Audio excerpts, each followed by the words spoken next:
Hello प्यारे विद्यार्थियों, कैसे हैं आप सब। आई होप आप सब अच्छे होंगे। तो मैं रंजीत यादव आप सभी का अपने क्लास 12 फिजिक्स के इस नए वीडियो में स्वागत करता हूं। तो प्यारे दोस्तों, अभी तक हम लोगों ने पिछले वीडियो में एक डेरिवेशन किया था और आज उसी के आगे के डेरिवेशन को सीखने वाले हैं। तो यार आपको घबराना नहीं है, आपको सीक्वेंस से वीडियो को देखना है और जब भी डेरिवेशन जहाँ भी आपको समझ में ना आए तो वीडियो को रिपीट करके आप देख सकते हैं। तो चलिए यार, क्योंकि अभी हमें इसमें दो डेरिवेशन को बताना है इसलिए मैं समय नहीं गंवाऊंगा। तो डायरेक्ट हम अपने टॉपिक पे चलते हैं। तो आप यहाँ देख सकते हैं कि अनंत लंबाई के आवेशित तार के निकट विद्युत क्षेत्र की तीव्रता हमें आज निकालना है। तो ये क्या है प्यारे दोस्तों, मैं आपको बता दूं कि इसके पहले मैंने जितने भी बेसिक आपको बताया था, जैसे मैंने आपको बताया था सतत आवेश वितरण और उसके बाद मैंने आपको गॉसियन पृष्ठ बताया था। यदि आप इन सब टॉपिक को अच्छे से क्लियर किए होंगे, अच्छे से समझे होंगे, तो आपको इस डेरिवेशन में कहीं दिक्कत नहीं आने वाला है। फिर भी यदि आप नहीं देखे होंगे तो मैं यहाँ बताते हुए चलूँगा, उसके मतलब इसमें भी आपको कोई दिक्कत नहीं आएगा। तो आप देख सकते हैं यहाँ मैंने दिया गया अनंत लंबाई के आवेशित तार के निकट विद्युत क्षेत्र की तीव्रता, मतलब इसके किसी मतलब निकट का मतलब यहाँ कोई पॉइंट ले लेंगे या इसके आसपास कहीं पॉइंट ले लेंगे, वहाँ तक इसके कारण कितना विद्युत क्षेत्र उत्पन्न होगा। क्योंकि यार मैंने पहले से ही बता दिया था कि गॉस का प्रमेय आपको क्यों पढ़ाया जाता है। इसीलिए पढ़ाया जाता है कि जब हम बिंदु आवेश मतलब कि कूलाम का नियम जो था वो केवल बिंदु आवेशों के लिए सत्य रहता था एक रेखा में, लेकिन जब किसी वस्तु पर आवेश चढ़ जाए तो उसके लिए हम लोग गॉस के प्रमेय का पढ़ते हैं। तो यहाँ हम गॉस के प्रमेय का ही यूज करेंगे, आप देखेंगे तो समझ में आ जाएगा। इसके पहले हम लोगों ने गॉस के प्रमेय को बहुत ही अच्छे से समझ लिया है। तो आप देख सकते हैं कि भले ही ये अनंत मतलब कि अनंत लंबाई का चालक तार है, लेकिन इसकी मैं लंबाई को कर दे रहा हूँ यहाँ से यहाँ तक। मान लेते हैं इसकी लंबाई एल है तो बहुत बड़ा, लेकिन इसकी कुछ लंबाई को हम लोग एल मार लिए। अब यदि देखा जाए प्यारे दोस्तों, तो आपको कल बताया गया था कि यदि आवेश का पृष्ठ रेखी हो या अथवा बेलनाकार हो तो उसका गॉसियन पृष्ठ कैसा होता है, बेलनाकार होता है। तो अगर हम देखें तो यहाँ से अगर हम इसका गॉसी पृष्ठ खींचे तो इसका गॉसी पृष्ठ कैसा होगा, बेलनाकार होगा, बेलनाकार होगा। ध्यान से समझिएगा प्यारे दोस्तों, तभी आपको समझ में आएगा, नहीं अन्यथा आप भूल जाओगे। क्योंकि जो डेरिवेशन है उसमें का फिगर और जो आप मानते हो यही मायने रखता है। क्योंकि आप फिगर को देखकर कितने अच्छे से एक्सप्लेन किए हो और वही डेरिवेशन आपको मतलब कि अध्यापक जब जांचेगा आपका कॉपी बोर्ड एग्जाम में तो आपको अच्छे से मार्क्स देगा। तो आप देख सकते हैं यहाँ पे, तो मैंने वहाँ ये भी बात बताया था कि जो बेलन गॉसियन पृष्ठ होता है उसमें कितने वक्र पृष्ठ होते हैं, 3 होते हैं। मैंने बोला था एक ये वाला वक्र पृष्ठ, 2 ठो समतल पृष्ठ। तो यहाँ पे हम लोग क्या करेंगे, अल्प क्षेत्रफल की मतलब कि को मानेंगे कि मान लेते हैं कि इस पृष्ठ पर अल्प क्षेत्रफल ये लिए, इस पृष्ठ पर ये लिए। तो इस प्रकार पहले हम देखें पृष्ठ कितने हुए। यदि पृष्ठ क्षेत्रफल देखें तो हमारे पास 3 ठो आ रहे हैं, एक A1, एक A2, एक A3। पहले ये समझिए, पहला पृष्ठीय क्षेत्रफल, दूसरा ये, तीसरा ये, इसलिए मैंने A1, A2, A3 दे दिया। अगर इन पर हम लोग अल्प क्षेत्रफल ले रहे हैं तो यहाँ लेंगे DA1, यहाँ लेंगे DA2 और यहाँ वाले का नाम क्या लेंगे, DA3। आप समझ रहे होंगे मैं क्यों ले रहा हूँ, क्योंकि आप देखिए ध्यान से, A1 है तो A1 पर छोटा वाला क्या हो जाएगा, DA1। A2 पर छोटा क्षेत्रफल लिए तो क्या हो जाएगा, DA2। A3 पर छोटा क्षेत्रफल लिए तो DA3। अब हम लोग जानते हैं कि तुरंत यहाँ पे अगर क्षेत्रफल सदिश देखना चाहे तो इसकी दिशा पृष्ठ के लंबवत बाहर की ओर होगी, ये होता है हमारा DA वेक्टर। यहाँ भी पृष्ठ के लंबवत बाहर की ओर होगी, ये भी होगा DA वेक्टर। अब भाई DA1 वेक्टर या DA2 वेक्टर आप कर सकते हो, कोई दिक्कत नहीं यहाँ पे। इस प्रकार प्यारे दोस्तों आपको इतनी चीज़ें समझ में आ रही होगी, मैं ये उम्मीद करता हूँ, क्योंकि आप लोगों ने पिछले वीडियो को देख लिया होगा। तो अब यहाँ देख सकते हैं, अब बात आती है विद्युत क्षेत्र की। यार विद्युत क्षेत्र की दिशा किधर दिखाए, तो आप ध्यान से देखिए, आवेश इधर है तो कुल मिला जुलाकर बल धनावेश से बल रेखाएं क्या होती हैं, निकलती हैं। तो बल रेखाओं की दिशा में ही विद्युत क्षेत्र की तीव्रता होती है। इसका मतलब विद्युत क्षेत्र की तीव्रता किधर होगी, इधर ही होगी, इसके लिए भी इधर ही होगी। मतलब हर मतलब कुल मिला जुलाकर विद्युत क्षेत्र की तीव्रता इधर ही निकल रही होगी। तो यहाँ से आप देख सकते हैं कि अगर हम यहाँ देखें तो इस वाले पृष्ठ के लिए तो इसी दिशा में हमारा ई भी है, और यहाँ देखिए तो वेक्टर इधर है और क्षेत्रफल सदिश उधर है। इसका मतलब अगर हम इनके बीच देखें प्यारे दोस्तों तो आपको ज़्यादा मतलब कि नहीं मतलब करना है। यहाँ आप देख सकते हैं, यहाँ पे वेक्टर यहाँ दे देंगे तो यहाँ पे थीटा का मान कितना हो जाएगा, 90। अगर यहाँ पे हम कर दें तो यहाँ पे भी वेक्टर ही दिखाई देंगे तो हम थीटा बराबर क्या रखेंगे, 90। आई होप आपको पहले फिगर समझ में आ गया होगा। प्यारे दोस्तों, जब फिगर आपको समझ में आ गया होगा तो चलिए हम डेरिवेशन शुरू करते हैं। तो मैंने यहाँ लिखा है माना L लंबाई का एक तार वायु में रखा है ना। उसके बाद हम लोग क्या करेंगे, जिस पर प्लस क्यू आवेश एक समान रूप से वितरित है, यहाँ दिया गया है। तो जब L लंबाई है और उस पर Q आवेश है तो तार का रेखीय आवेश घनत्व हम नहीं निकाल सकते। प्यारे दोस्तों, मैंने आपको सतत आवेश वितरण इसीलिए बताया था, मैंने बोला था कि अगर आप इन सबको पढ़ें तो डेरिवेशन में इन सब का काम आएगा। और आप देख सकते हैं यहाँ पे काम आ गया रेखीय आवेश घनत्व का। तो अगर हम देखें यहाँ पे तो लैम्डा बराबर क्या हो जाएगा, Q/L। यही आपको पढ़ाया गया था, एकांक लंबाई में उपस्थित आवेश की मात्रा ही रेखीय आवेश घनत्व कहलाती है। अगर हम यहाँ से आवेश की मान निकालें तो यहाँ करके हम लिख सकते हैं Q = λL, इक्वेशन नंबर 1। यहाँ देख सकते हैं आप, मैंने कुछ नहीं किया है, बस आप उसको Q को उधर ही रखेंगे तो L का तिर्यक गुणा करेंगे तो यही आने वाला है। अब यहाँ देख सकते हैं, अब करना क्या है, हमें गुजरने वाला विद्युत फ्लक्स निकालना है। तो गुजरने वाला विद्युत फ्लक्स यहाँ से भी गुजरेगा, यहाँ से भी गुजरेगा, यहाँ से भी गुजरेगा। तो मैं यहाँ लिख ले रहा हूँ A1 पृष्ठ से गुजरने वाला फ्लक्स। ध्यान से देखिएगा प्यारे दोस्तों, आपको डेरिवेशन एकदम मक्खन की तरह आ जाएगा। यहाँ देख सकते हैं पृष्ठ के गुजरने वाला फ्लक्स। तो अब ध्यान से पहले देखिए, A1 पृष्ठ से पहले हम अल्प पृष्ठ से निकालेंगे तो d∅1 आएगा, तो यहाँ आ जाएगा vector E dot vector dA1। अब हम क्या करेंगे, मैंने बताया था आपको, यदि हम समाकलन कर दें, थोड़े से चीज़ का समाकलन कर देंगे तो टोटल निकल कर आ जाता है। यानी dx का इंटीग्रल करोगे तो x आता है, d∅ का करोगे तो क्या आ जाएगा, फाई। तो इसी प्रकार जब हम दोनों पक्षों का इंटीग्रल कर देंगे, d∅1 इधर भी और यहाँ करेंगे प्यारे दोस्तों E dA vector. Close integral इसलिए कर रहा हूँ क्योंकि ये बंद आकृति है प्यारे दोस्तों, आप ना भी दिखा कर सकते हैं इसे, या ये वाला चीज़ें नहीं लगाओगे तो भी कोई दिक्कत नहीं होगी। तो आप देख सकते हैं यहाँ पे ये क्या हो जाएगा, फाई, और यहाँ हो जाएगा E dA cos थीटा। ऐसा मैंने अपने पिछले वीडियो में पहले ही बताया प्यारे दोस्तों कि जब डॉट वेक्टर हटेगा तो यहाँ cos थीटा आ जाएगा। अब ध्यान से देखिएगा, हम कहाँ का निकाल रहे हैं, यहाँ का, और यहाँ थीटा मतलब क्षेत्रफल सदिश और विद्युत क्षेत्र की तीव्रता एक ही दिशा में है, तो थीटा बराबर कितना है, 0 अंश। यानी यहाँ थीटा 0 अंश है तो cos 0 अंश का मान कितना होता है प्यारे दोस्तों, 1। तो यहाँ हम लिखेंगे फाई बराबर E dA, हमारा E बाहर आ जाएगा और बचेगा यहाँ dA, और यहाँ हुआ हमारा E dA, सॉरी यहाँ हो जाएगा EA। इक्वेशन नंबर आप इसको 2 दे सकते हैं, क्योंकि यार dx का इंटीग्रल x आ रहा है, d∅ का फाई तो dA का a आएगा। यहाँ हम लोग आसानी से समझ सकते हैं। यार दोस्तों, अभी हमने A1 से निकाला है, इसी प्रकार हम लोग A2 से निकालेंगे, A3 से निकालेंगे, उसके बाद संपूर्ण गॉसियन पृष्ठ से निकलने वाला विद्युत फ्लक्स निकाल लेंगे, हमारा आ जाएगा डेरिवेशन। तो यहाँ देख सकते हैं आप, चाहो तो आप इसका स्क्रीनशॉट लीजिए ताकि मैं इसे मिटा सकूँ प्यारे दोस्तों, क्योंकि अभी जगह नहीं है हमारे पास। आई होप आपने इसका स्क्रीनशॉट ले लिया होगा प्यारे दोस्तों। तो अभी यहाँ जगह थोड़ा सा कर दे रहा हूँ, उसके बाद जब मैं मिटाऊंगा तो आप पहले से स्क्रीनशॉट लेके रखे रहिए। तो यहाँ लिखेंगे A2 पृष्ठ से गुजरने वाला फ्लक्स। अब हम A2 से निकालने जा रहे हैं, तो ध्यान से देखिएगा प्यारे दोस्तों, तो क्या हो जाएगा d∅2, क्योंकि यहाँ A2 है तो यहाँ d∅2, तो लिखेंगे vector E dot vector dA2। और जब हम इसका निकालना चाहेंगे, इंटीग्रल कर देंगे दोनों पक्षों का, सॉरी यहाँ पे 1 कर लीजिएगा, मैं भूल गया। यहाँ पे क्या करेंगे, E डॉट dA2। जैसे ही प्यारे दोस्तों हम इसका इंटीग्रल करेंगे तो क्या आ जाएगा, यहाँ पे हमारा,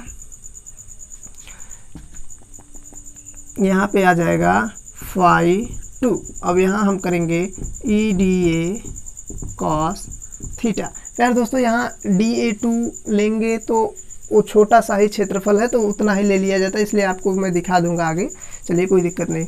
यहाँ पे आप देख सकते हैं, यहाँ जगह तो बचा नहीं है, इसलिए मैं यहाँ की चीज़ें को मिटा रहा हूँ। इसीलिए मैंने पहले ही आपको बताया था कि आप इसका स्क्रीनशॉट ले सकते हैं। तो यहाँ पे हो गया प्यारे दोस्तों। तो अब ध्यान से देखिए यहाँ पे कि थीटा बराबर यहाँ क्या है, यहाँ थीटा बराबर है 90 अंश। तो cos 90 अंश की वैल्यू क्या होती है, 0। इसीलिए मैं बोल रहा था। तो आप यहाँ करेंगे क्या कि φ2 इज इक्वल टू क्या हो जाएगा प्यारे दोस्तों, ई बाहर आ जाएगा, अंदर सॉरी क्यों बाहर ले, यहीं पे कर लेते हैं, ई डी ए गुणे 0, तो डायरेक्ट φ2 की वैल्यू क्या आ गई 0। अब लिखेंगे A3 पृष्ठ से गुजरने वाला फ्लक्स। यार दोस्तों अब हमें A3 पृष्ठ से गुजरने वाला फ्लक्स निकालना है, तो d φ3 वेक्टर मतलब कि vector E dot vector dA3। अगर हम देखना चाहें प्यारे दोस्तों तो अब क्या करने वाले हैं, फिर से इंटीग्रल कर देंगे इसका ताकि हम पूरा निकाल सके। तो यहाँ हो जाएगा, क्योंकि प्यारे दोस्तों इंटीग्रल इसलिए मैं कर रहा हूँ ताकि मैं इस पृष्ठ से पूरा तो निकाल लिया, इस पृष्ठ से निकाल लिया, इस पृष्ठ से, लास्ट में हम लोग क्या करेंगे, तीनों को ऐड करके संपूर्ण पृष्ठ से निकालेंगे, यही होने वाला है। तो यहाँ हो जाएगा vector E dot vector dA3। आप स्क्रीनशॉट लेते चलिए प्यारे दोस्तों ताकि आपको दिक्कत ना आने पाए। तो यहाँ देख सकते हैं मैं मिटा दे रहा हूँ चीज़ों को, तो आप लेकर रखिएगा। तो यहाँ क्या करेंगे हम लोग, φ3 आ जाएगा, यहाँ आ जाएगा EDA3 cos 90। अब मैं लिखने वाला नहीं हूँ, यहाँ पे आप देख सकते हैं थीटा की वैल्यू क्या है 90 अंश, तो φ3 की वैल्यू डायरेक्ट क्या आ जाएगा 0। तो यहाँ पे हम लोगों ने क्या, अब हम लोग क्या कर सकते हैं, अब हम लोग करेंगे कि संपूर्ण बेलन गॉसियन पृष्ठ से गुजरने वाला फ्लक्स निकालने वाले हैं प्यारे दोस्तों। तो जब संपूर्ण बेलन गॉसियन से गुजरने वाला वैद्युत फ्लक्स निकालेंगे तो φ बराबर φ1 प्लस φ2 प्लस φ3 कर देंगे। तो φ1 की देखें तो प्यारे दोस्तों क्या आया था हमारा EA, और उसके बाद प्यारे दोस्तों +0 कुल मिला जुलाकर φ1 का वैल्यू आया था EA और φ2 का 0, φ3 का 0। तो हमें इन सब से तो मतलब नहीं था दोनों से, क्योंकि ये तो 0 हो गए हैं। तो यहाँ हो जाएगा φ बराबर EA। अब अगर देखें तो प्यारे दोस्तों, तो हम एक क्या रख सकते हैं, एक क्षेत्रफल रखेंगे। किसका क्षेत्रफल, बेलन का। बेलन का वक्र पृष्ठ का क्षेत्रफल क्या होता है प्यारे दोस्तों, 2πRH होता है। अगर हम देखें तो यहाँ पे 2πRH, H मतलब ऊंचाई, तो यहाँ तो H की जगह पे क्या है, लंबाई है। तो इसलिए हम लिखेंगे φ बराबर E गुणे 2πRL, यही रखने वाले हैं प्यारे दोस्तों। अब कहेंगे सची ये स्मॉल r क्या है, स्मॉल r यही है कि इस यहाँ से जिस पॉइंट पे आप निकाल रहे होंगे वहाँ तक की दूरी है। तो आई होप आप इतना स्क्रीनशॉट ले सकते हैं और समझ में भी आया होगा प्यारे दोस्तों। तो अब हमारा काम यहाँ से है, तो यहाँ पे हम लोग समीकरण 1 2, तो इसको चलिए 2 मान लेते हैं, जो भी होगा आप समीकरण बना लीजिएगा। तो अब हम इसको मिटाते हैं प्यारे दोस्तों, और अब आपको लिखते हैं गॉस के प्रमेय से। क्या लिखेंगे, गॉस की प्रमेय से। मैं बार बार बोल रहा हूँ प्यारे दोस्तों, मैं चीज़ों को मिटा दे रहा हूँ, तो आप प्लीज़ इस पीछे से बैक करके आप इसको नोट कर सकते हैं ताकि आपको समझ में आता रहे, क्योंकि आप तो नोट्स बनाने के लिए ही पढ़ रहे हो ना। बोर्ड एग्ज़ाम में अगर आपको अच्छा मार्क्स उठाना है तो आप मेरे साथ आप नोट्स बनाते चलिए, नहीं तो मैं ऐसे मिटाता चला जाऊँगा, आपके दिमाग से सफ़ा होता चला जाएगा। यहाँ देख सकते हैं गॉस की प्रमेय से यदि हम देखना चाहें तो क्या हो जाएगा, गॉस की प्रमेय Q/ε0। इक्वेशन नंबर हम क्या ले लेंगे, इसको 3। जो भी होगा आप मानते रहिएगा, मैं तो अभी अपने हिसाब से मान रहा हूँ समीकरण।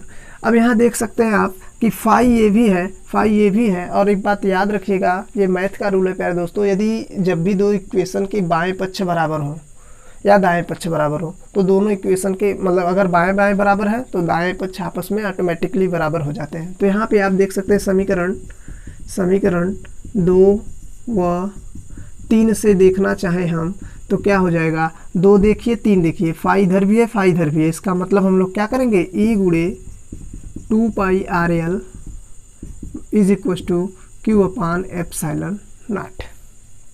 अगर देखें हम लोग यहाँ से, तो अगर हम समीकरण 1 का भी नज़र थोड़ा सा देख लें, तो समीकरण 1 में दिया गया है 2πRL, इतना रहने दीजिए। Q की जगह पे हम λ/L लिख सकते हैं। तो Q की जगह पे क्या लिख सकते हैं, λ/L/ε0। तो L से L कट जाएगा, और यहाँ हम लिख सकते हैं E बराबर 1/2πε0। इसको अब मैं ले जा रहा हूँ प्यारे दोस्तों λ/R। ये हुआ आपका फाइनली डेरिवेशन। यही रिजल्ट निकल कर आने वाला है।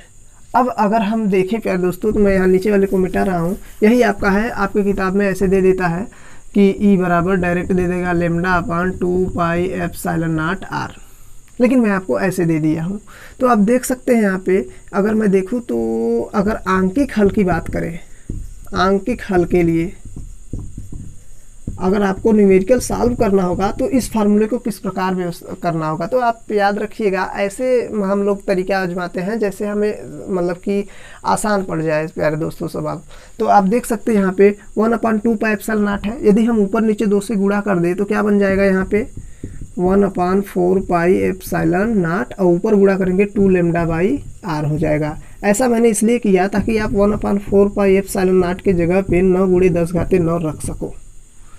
तो प्यारे दोस्तों आई होप आपको ये डेरिवेशन समझ में आया होगा। यदि आपको नहीं समझ में आएगा तो मैं बार बार बोलता हूँ प्यारे दोस्तों कि आप वीडियो को रिपीट करके देख सकते हैं, क्योंकि यदि मैं फिर से बताने जाऊँगा तो वीडियो ज़्यादा लंबा हो जाएगा। तो मैं आपको अगले डेरिवेशन की तरफ ले चलना चाहूँगा, इसलिए प्यारे दोस्तों तो आप इसका स्क्रीनशॉट ले सकते हैं।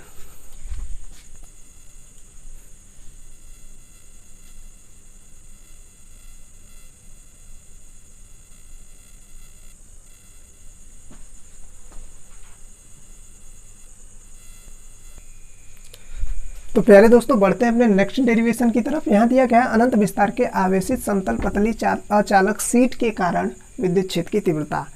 यदि आपको ध्यान हो तो मैं जब गॉसियन पृष्ठ बता रहा था प्यारे दोस्तों, तो वहाँ मैंने बेलन गॉसियन पृष्ठ के बाद बताया था विशेष में करके कि जब भी कोई समतल अचालक अथवा चालक प्लेट हो तो अगर उसका हम गॉसी पृष्ठ देखना चाहें तो उसका क्षैतिज बेलन होता है, शायद आपको याद होगा।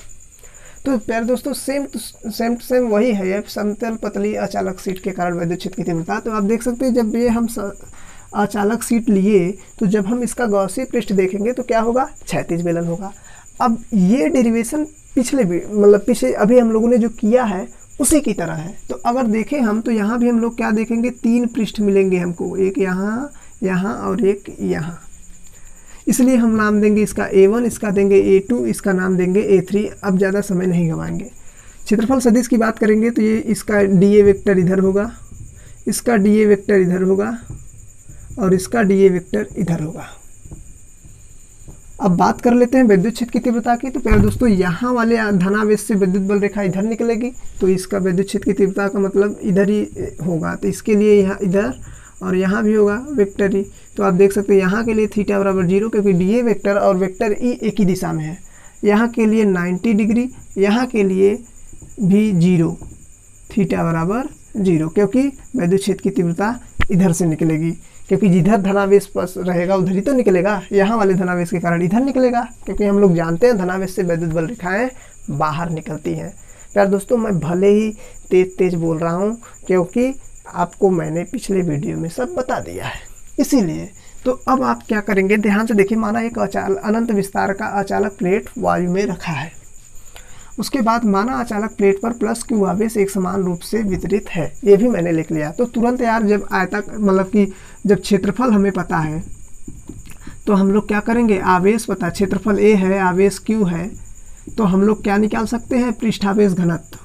पृष्ठावेश घनत्व तो आपको सतत आवेश वितरण में पढ़ाया गया था प्यारे दोस्तों। तो यहाँ लिखेंगे पृष्ठ आवेश घनत्व। तो जब आप पृष्ठ आवेश घनत्व की बात करेंगे तो सिग्मा बराबर क्या हो जाएगा, Q/A, या अगर यहाँ से आप Q का वैल्यू निकालना चाहते हो तो Q बराबर क्या हो जाएगा, सिग्मा × A।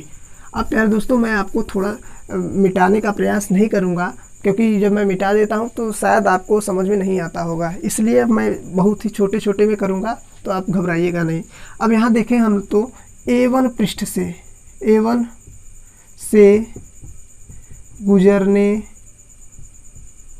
से गुजरने वाला फ्लक्स करने जा रहे हैं प्यारे दोस्तों।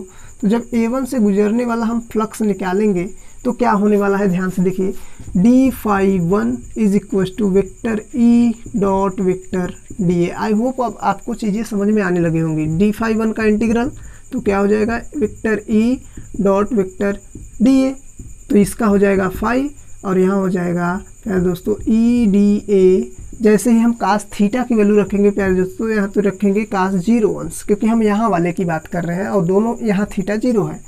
तो फाई बराबर क्या हो जाएगा, EdA, और ई क्या है, एक समान विद्युत क्षेत्र है तो कांस्टेंट है, बाहर आ जाएगा। यहाँ हो गया डी ए और यहाँ पे ई ए, इक्वेशन नंबर 5 यहाँ पे है 5 तो यहाँ 1 हो चुका है ये, यहाँ हम मान लेंगे 2।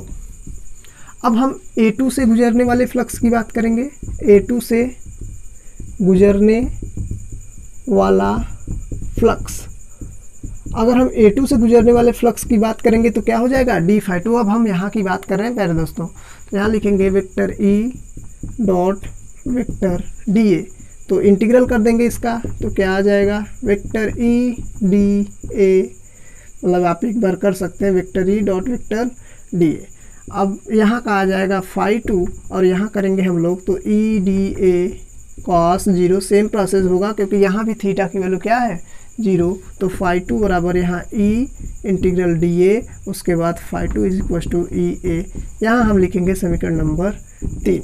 अब बात आती है प्यारे दोस्तों यहाँ के तीसरे वाले पृष्ठ से, यानी A3 से गुजरने वाला फ्लक्स।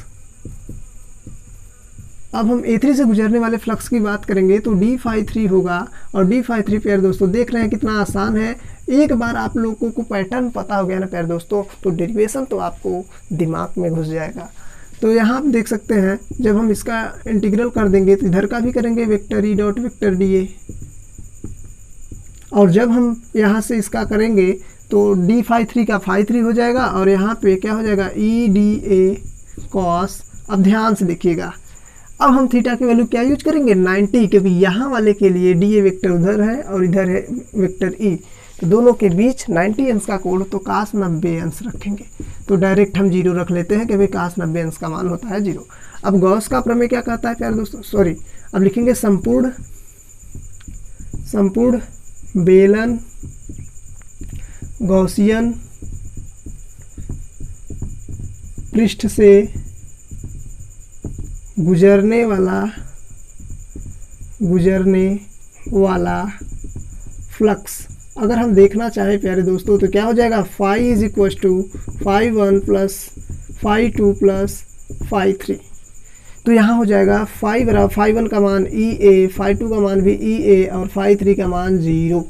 अगर हम देखना चाहें तो फाई बराबर क्या हो जाएगा ई इंटू ए, इक्वेशन नंबर 4। प्यारे दोस्तों आई होप आपको इतनी चीज़ें बहुत ही आसानी से समझ में आए होंगे। तो यार मैं यहाँ की चीज़ें अब मिटाना चाहूँगा, क्योंकि यहाँ की चीज़ों को मिटाकर मैं आगे के डेरिवेशन बढ़ाना चाहता हूँ ताकि आपको ज़्यादा कन्फ्यूज़न ना हो। तो यहाँ आप देख सकते हैं मैं क्या करने वाला हूँ, लिखेंगे गॉस की प्रमेय का यूज करेंगे। गॉस की प्रमेय से अगर हम गॉस के प्रमेय का यूज कर लें तो फाई बराबर क्या होता है क्यू अपान एप्सिलॉन नॉट। अब थोड़ा सा प्यारे दोस्तों समीकरण 4 का मुंह देखिए और समीकरण 5 का मुंह, क्या बायां पक्ष बराबर है, फाई यहाँ भी है फाई वहाँ भी है, तो ऑटोमेटिक दायां पक्ष आपस में बराबर हो जाएंगे। तो यहाँ लिखने वाले हैं हम लोग समीकरण 4 व 5 से।